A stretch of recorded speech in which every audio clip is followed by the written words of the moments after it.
Comment on construit un book de mannequin quand on a zéro expérience? Épisode 2 de notre série Model Summer Booking où je vous apprends tous les jours des conseils pour vous lancer dans le mannequinat et également vous pouvez tenter d'être scouté vu que je suis modèle scout. Comme d'habitude, n'oubliez pas la petite photo en commentaire avec votre taille, votre âge et où est-ce que vous êtes basé. Je passerai checker tous les profils et tous les commentaires.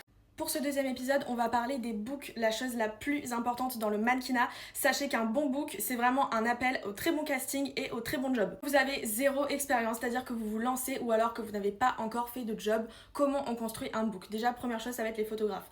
Vous oubliez, prendre des photos vous-même ou avec votre petite caméra. Non, ça on oublie, c'est pas du tout professionnel. Pour un book de mannequinat, je disais, là on n'est plus du tout sur les polas où oui vous pouvez prendre avec votre téléphone, ou vraiment un rendu type professionnel, vraiment de vrais photographes, que ce soit en studio, en extérieur, mais il faut que ce soit un photographe. Donc je vous conseille pour ça de trouver soit des collaborations, il y a énormément de photographes qui sont à la recherche de collabs pour eux aussi leur portfolio, etc. Donc c'est donnant-donnant. Ça c'est la chose la plus importante, je l'ai déjà dit dans plein de vidéos, vous pouvez même...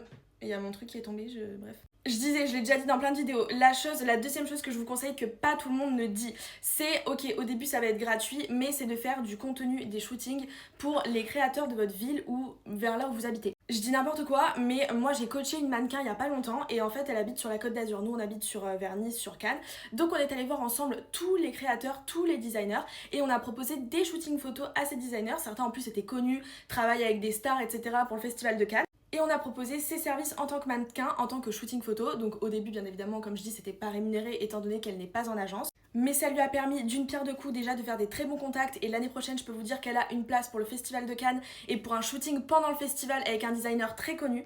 Et également des photos pour elle, pour son book, et également qu'on va mettre dans le book du designer qui pourra proposer et qu'elles pourront proposer, parce qu'il y avait aussi deux autres designers qu'elles pourront proposer à leurs clients quand ils viennent essayer les robes. En fait, les designers ont des books où on voit toutes les mannequins porter les créations pour que le client voit ce que ça rend, etc. Donc vraiment, on a fait d'une pierre trois coups, je pense. Ça, c'est un cheat code à pas négliger. En plus, au moins, vous allez vraiment avoir des vêtements qu'on va vous prêter forcément pour le shooting. Donc pour faire des photos un petit peu artistiques, si vous n'avez pas forcément des vêtements comme ça chez vous, c'est le top. Dites-moi si vous voulez une vidéo où je vous explique exactement quelle photo mettre dans votre book en fonction de votre profil.